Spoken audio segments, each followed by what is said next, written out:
Hello everyone, स्वागत है आप सभी का स्टडी विदांग में। फ्रेंड्स, आज हम चर्चा करेंगे यूपी पीसीएस आरओ में आने वाली हिंदी के बारे में, जो कि आपके 60 क्वेश्चन हिंदी से आते हैं। और ये हिंदी जो है काफ़ी महत्वपूर्ण सब्जेक्ट बन जाता है आरओ में। यहाँ से आपको अधिक से अधिक नंबर लाने की कोशिश करना होगी, जैसे कि लगभग 50 या 55 के अप्रॉक्स आपको नंबर लाने होंगे यहाँ से। इसके लिए आपको हिंदी को बहुत अच्छे से पढ़ना पड़ेगा, जिसमें आज हम हिंदी में चर्चा करेंगे विलोम शब्द की। इसी तरह से जो हिंदी के अन्य चैप्टर हैं उनके बारे में भी चर्चा करेंगे, हम इनको अच्छे से समझेंगे भी, और इनके जो एमसीक्यूज हैं, ऑब्जेक्टिव बेस्ड क्वेश्चन हैं, उनको भी हम लगाने का प्रयास करेंगे। तो फ्रेंड्स, इसी तौर पे हम आगे बढ़ते हैं और देखते हैं विलोम शब्द के बारे में। विलोम शब्द आखिर क्या होता है? विलोम शब्द का मतलब होता है उल्टा। ठीक है, इसका जो अर्थ होता है वो क्या होता है? उल्टा। यानी कि कोई भी चीज हमने बताई, जैसे कि रात का उल्टा क्या होगा? दिन होगा। इसी तरह से विलोम शब्द का क्या होता है? उल्टा होता है। इसमें एक ध्यान देने वाली बात और भी है, वो क्या है कि शब्द का विलोम उसी व्यवहारिक कोटि का होगा जिसका मूल शब्द है। ठीक है, जो मूल शब्द जैसे कि संस्कृत का संस्कृत में होगा, ठीक है, फारसी का फारसी में होगा। इसी तरह से एक और चीज है, विलोम शब्द हमेशा सजातीय होते हैं। ठीक है, अर्थात संज्ञा का विलोम क्या होता है? संज्ञा ही होता है। सर्वनाम का विलोम क्या होता है? सर्वनाम ही होता है। विशेषण का विलोम क्या होता है? विशेषण ही होता है। यानी कि जो विलोम शब्द हैं ये सजातीय रहते हैं। ठीक है, अब यहाँ पर आप लोग ये मत सोचिएगा कि हम एमसीक्यूज बेस्ड नहीं कराएंगे या फिर ये क्या थ्योरी आपको पढ़ाने लगे हैं। एक बार आप समझ लीजिए, उसके बाद हम जो है आपको क्वेश्चन आंसर भी कराएंगे, और क्वेश्चन आंसर इस तरह से कराएंगे कि आप महसूस करेंगे कि वास्तव में इतने अच्छे तरीके से आपने करवाए हैं। देखिए, हम एक क्वेश्चन आपको कराएंगे, उसके साथ साथ में आपके कई क्वेश्चन तैयार होते जाएंगे। आप देखते रहिए और बने रहिए हमारी वीडियो के साथ। अगला जो देखते हैं हम क्या है कि विशेषण, क्रिया का विलोम क्रियापद और क्रिया विशेषण का क्रिया विशेषण होता है। जबकि विलोम शब्द के निर्माण में उपसर्गों की महत्वपूर्ण भूमिका रहती है। जो विलोम शब्द हैं उनके निर्माण में उपसर्गों की महत्वपूर्ण भूमिका रहती है। और ये उपसर्ग आइए देख लेते हैं। उपसर्ग को जोड़कर किस तरह से हम विलोम बनाते हैं ये समझते हैं। जैसे आ उपसर्ग वाले जो हैं, इसमें हम देखते हैं शब्द को हम क्या कर देते हैं? असभ्य कर देते हैं। शब्द को क्या कर देते हैं? असभ्य करते हैं। ठीक है, आ जोड़कर, यानी कि जो शब्द था इसमें आ जोड़ दिया, क्या बन जाता है? असभ्य बन जाता है। इसी तरह से न्याय में आ जोड़ देंगे और ये क्या बन जाएगा? अन्याय बन जाएगा। लौकिक का अलौकिक हो जाता है। हिंसा का अहिंसा हो जाता है। जो गांधी जी की वाली अहिंसा है ना, वही अहिंसा। सामान्य का असामान्य हो जाता है। ठीक है, तो आ उपसर्ग जोड़कर, इसी तरह से और भी उपसर्ग, जैसे कि अप उपसर्ग जोड़कर हम कौन कौन से शब्द बनाते हैं? जैसे कि यश का अपयश हो जाता है, उत्कर्ष का अपकर्ष हो जाता है, मान का अपमान हो जाता है, और कीर्ति का अपकीर्ति हो जाता है। ठीक है, और अन्य जोड़ने वाले जैसे कि अंगीकार का क्या हो जाएगा? अनंगीकार हो जाएगा।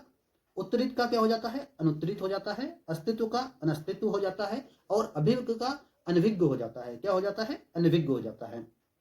नेक्स्ट हम देखते हैं निश, निश और निश अलग अलग हैं, आप देख लीजिए इनको।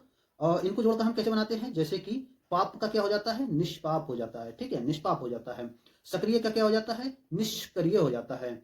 सशुल्क का क्या हो जाता है? निःशुल्क हो जाता है। सचेष्ट का क्या हो जाता है? निश्चेष्ट। और तेज का क्या होता है? निस्तेज होता है। ठीक है, इसी तरह से निर का उपसर्ग निर जो जोड़कर किया जाता है वो कैसे किया जाता है ये देखते हैं। अभिमान का क्या हो जाता है? निराभिमान हो जाता है। ठीक है, अभिमान का निराभिमान हो जाता है। सापेक्ष का निरपेक्ष होता है। आदर का निरादर होता है।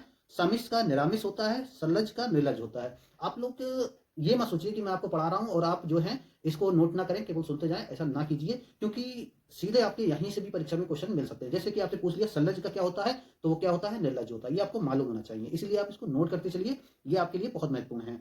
वी जोड़कर हम क्या बनाते हैं? सम्मुख का विमुख, राग का विराग, देश का विदेश, योजन का वियोजन हो जाता है। ठीक है, प्रति का उपसर्ग, प्रति जो है उपसर्ग जोड़कर हम क्या बनाते हैं? अगामी का क्या हो जाता है? प्रतिगामी हो जाता है। वादी का क्या हो जाता है? प्रतिवादी हो जाता है। ठीक है, वादी का प्रतिवादी हो जाता है। और घात का क्या हो जाता है? प्रतिघात हो जाता है।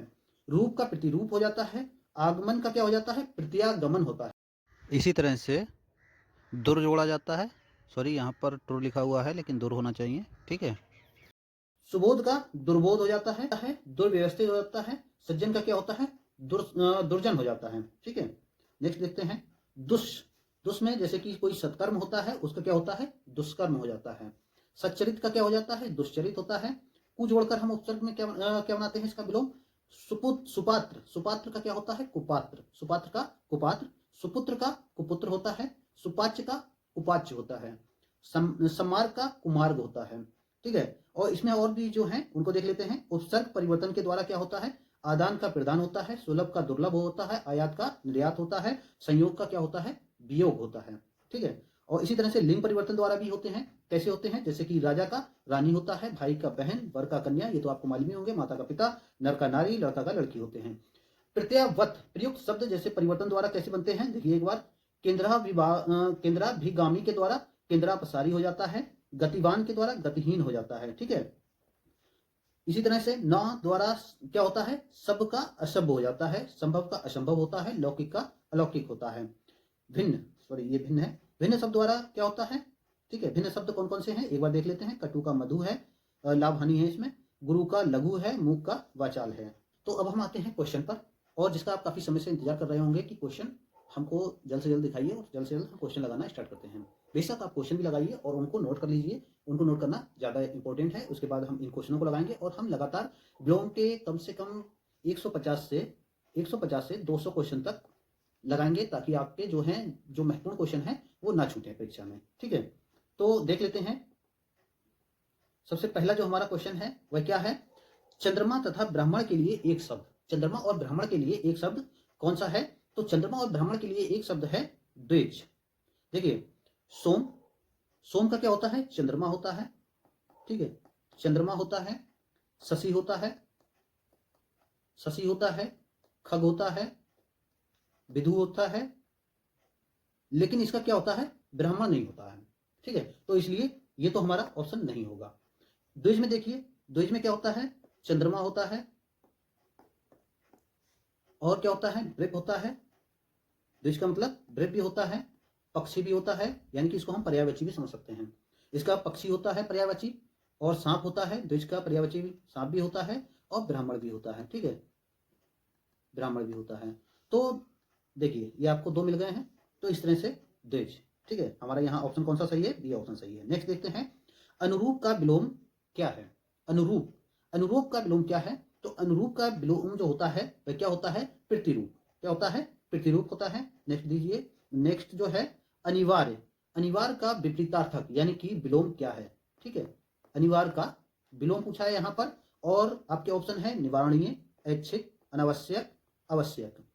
तो यहाँ पर देखने वाली बात यह है कि जो अनिवार्य पूछा है, ठीक है, तो मैं आपको ऑप्शन बताता हूं, उससे पहले आप देख लीजिए कि निवारणीय का क्या होता है विलोम? अनिवारणीय, अनिवारणीय। ठीक है, अनिवारणीय। ऐच्छिक का क्या होता है? अनिवार्य, अनिवार्य। ठीक है, अनावश्यक का क्या क्या होता है? आवश्यक। तो यहां आप देख रहे होंगे कि ना तो ये हो सकता है, ना ये हो सकता है, और ना ये हो सकता है। कौन सा ऑप्शन सही है? बी ऑप्शन सही है, यानी कि ऐच्छिक। नेक्स्ट देखते हैं, प्रतिकूल। प्रतिकूल का विलोम पूछा है, यानी कि विपरीतार्थक शब्द पूछा है, तो प्रतिकूल का विलोम क्या होगा? प्रतिकूल का विलोम क्या होगा? यहां हम देखते हैं, प्रतिकूल का विलोम जो होता है वह होता है अनुकूल। क्या होता है? अनुकूल। और समान, यानी कि समान का क्या होगा? समान का होता है असमान, असमान विलोम होता है। ठीक है, समान का असमान विलोम होता है। नेक्स्ट देखते हैं, चिरंतन का विलोम शब्द पूछा है। चिरंतन का जो विलोम शब्द है वह कौन सा है? तो नस्वर का क्या होता है? नस्वर का क्या होता है? बताइए आप लोग, नस्वर का क्या होता है? नस्वर का ही तो क्या होता है? चिरंतर होता है। तो ऑप्शन है यहाँ पर हमारा पहला ही ऑप्शन सही है। नेक्स्ट देखते हैं, स्थावर। स्थावर का विलोम क्या है? स्थावर का विलोम क्या चंचल है, सॉरी सचल है, क्या चंचल है, क्या चेतन है, या फिर जंगम है? देखिए एक बार हम देख लेते हैं कि जो स्थावर है, इसमें अगर हम देखें सचल, सचल का विलोम क्या होगा? अचल होगा, अचल होगा। ठीक है, सचल का विलोम अचल होगा। और चंचल का क्या होगा? एकाग्र, एकाग्र, या फिर क्या हो सकता है? स्थिर, एकाग्र, स्थिर। ठीक है, एकाग्र भी हो सकता है, स्थिर भी हो सकता है। चेतन का क्या हो सकता है? अचेतन, चेतन का अचेतन। और हमारा आखिरी क्या बचा है? जंगम। तो इसका क्या है? स्थावर का क्या है? जंगम है। ठीक है, नेक्स्ट देखते हैं, ग्रस्त का विपरीतार्थक शब्द। तो ग्रस्त का विपरीतार्थक शब्द पूछा है, इसका क्या है मतलब? क्या ये मुक्त है, या सुप्त है, या फिर लुप्त है? नेक्स्ट और होगा ग्रह है। ठीक है, तो इसका क्या है? देखिए सबसे पहले हम देखते हैं कि मुक्त का क्या होता है। मुक्त का होता है, मुक्त का होता है ग्रस्त। ठीक है, मुक्त का ग्रस्त होता है, यानी कि किसी को पकड़ लेना या किसी को छोड़ देना। मुक्त का गृहस्थ होता है। सुप्त का क्या होता है? जागृत, जागृत, ठीक है। कोई अगर सो रहा है या सुस्त है उसको एकदम हिला देना, झकझोर देना, मतलब जागृत कर देना, ठीक है। लुप्त, लुप्त मतलब खो जाना, खो जाना या गायब हो जाना, उसका क्या होता है? प्रकट, ठीक है। लुप्त का प्रकट होता है। और ग्राह, ग्राह का क्या होता है? अग्राह। इसमें आप कुछ लोग कंफ्यूज होंगे कि ग्राह क्या है। ग्राह मतलब ग्रहण करने योग्य कोई भी चीज होती है वह होती है ग्राह, ठीक है। ग्रहण करने योग्य, ग्रहण करने योग्य, इसका मतलब होता है ग्राह, ठीक है। मूक, मूक का विलोम क्या होगा? क्या मूक का विलोम अल्पभाषी होगा, वाचाल होगा, मृदुभाषी होगा या फिर कटुभाषी होगा? तो मुझे लगता है यहाँ पर ज्यादा तो बताने की जरूरत नहीं है, लेकिन फिर भी मैं आपको बता देता हूँ।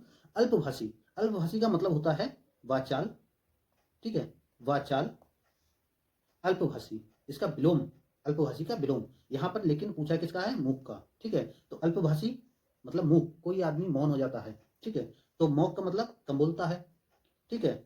और क्या करता है? कम बोलेगा तो हो सकता है मृदु भाषा भी बोले, और या हो सकता है कटु भाषा भी बोले। जब कोई मौन हो जाता है, या हो सकता है गुस्से में मौन हुआ हो, या हो सकता है शांति से मौन हुआ हो, तो दोनों बातें हो सकती हैं। तो यहाँ पर अब क्या है, कोई भी शांत हो जाएगा तो वह क्या होगा? उसका उल्टा वाचाल, यानी कि ऑप्शन कौन सा सही है? ऑप्शन बी सही है, ठीक है। तो ना तो कटु होगा, ना मृदुभाषी होगा, ना ही अल्पभाषी होगा। लेकिन अब मैं आपको बता दूं, मृदुभाषी का क्या होता है? कटुभाषी। क्या होता है? कटुभाषी। यानी कि मृदुभाषी का उल्टा क्या है? कटुभाषी है, ठीक है। नेक्स्ट देखते हैं उन्मूलन। उन्मूलन का विलोम क्या होता है? उन्मूलन का विलोम जो होता है वह क्या होता है आपको बताना है।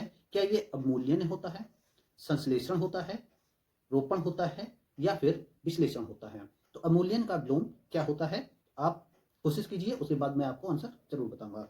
तो अवमूल्यन, यहाँ देखिए सबसे पहले हम देखते हैं अवमूल्यन क्या है। अवमूल्यन का मतलब यह है कि कोई भी देश जो है वो अपनी मुद्रा का जो है दूसरी मुद्रा के सापेक्ष मूल्य घटा देता है, उसको हम कहते हैं अवमूल्यन, ठीक है। अपनी घरेलू मुद्रा का वस्तु विनिमय के लिए मुद्रा का मूल्य घटा देना क्या कहलाता है? अवमूल्यन। इसका विलोम क्या होता है ये भी समझ लेते हैं। इसका विलोम होता है पुनर्मूल्यांकन, पुनर्मूल्यांकन, ठीक है। पुनर्मूल्यांकन इसका विलोम होता है, यानी कि मुद्रा का जो है रेट बढ़ा देना, ठीक है, या अधिक महंगा हो जाना क्या कहलाता है? पुनर्मूल्यांकन। ये आपको याद रखना है, ठीक है, ये आपको याद रखना है। संश्लेषण, इसी तरह से संश्लेषण है, और रोपण है, विश्लेषण है। तो इसमें से आपका ऑप्शन कौन सा सही है? ऑप्शन सी सही है। रोपण, किसी चीज का उन्मूलन करना, यानी कि खत्म करना, उखाड़ना, हटाना। तो अब किसी चीज को खत्म करेंगे, हटाएंगे, तो उसको हमें लगाना भी तो पड़ेगा। लगाने का मतलब क्या होता है? रोपण, ठीक है। नेक्स्ट देखते हैं निम्नलिखित में से गलत विलोम शब्द युग्म कौन सा है? अब आपको इसमें से क्या करना है? कोई गलत विलोम शब्द युग्म देखना है। अब वो गलत कौन सा हो सकता है? क्या प्रवेश का नवेश हो सकता है? क्या फिर मूक का बचाल हो सकता है? भूत का भविष्य हो सकता है? पुरस्कार का तिरस्कार हो सकता है? देखिए, कुछ क्वेश्चन जो होते हैं आपको जरूरत ही नहीं है पढ़ने की, बस उनको समझना है। मूक, मूक का मतलब क्या होता है? अभी मैंने आपको बताया, यानी कि चुप हो जाना। चुप हो जाने का मतलब कोई इंसान चुप है, उसका उल्टा क्या होगा? उसका उल्टा, एक इंसान चुप है, जैसे रात का दिन होता है, तो इसी तरह से एक इंसान चुप है तो उसका उल्टा क्या हो जाएगा? उसका उल्टा हो जाएगा बड़बड़ाने वाला, बोलने वाला, वाचाल किस्म का इंसान। तो ये तो हमारा सही है, इन्हें पूछा है गलत, ठीक है। भूत और भविष्य, भूत का मतलब क्या होता है? Past, past. और भविष्य का मतलब क्या होता है? फ्यूचर, ठीक है, फ्यूचर। तो एक पास्ट है, एक फ्यूचर है, यानी कि जस्ट उल्टा हो गया है। तो ये हमारा सही है। एक है पुरस्कार और तिरस्कार, किसी को सम्मानित करना, ठीक है। किसी को अगर हम सम्मानित करते हैं और उस किसी और को हम तिरस्कार करते हैं, मतलब एक को सम्मानित किया जाता है, एक को तिरस्कार किया जाता है, ठीक है। एक को सम्मानित करते हैं, उसको पुरस्कार देते हैं, दूसरे को तिरस्कार करते हैं, तो ये भी हमारा विलोम सही है। तो इसमें गलत कौन सा बचा? गलत बचा है ये वाला, यानी कि ऑप्शन ए।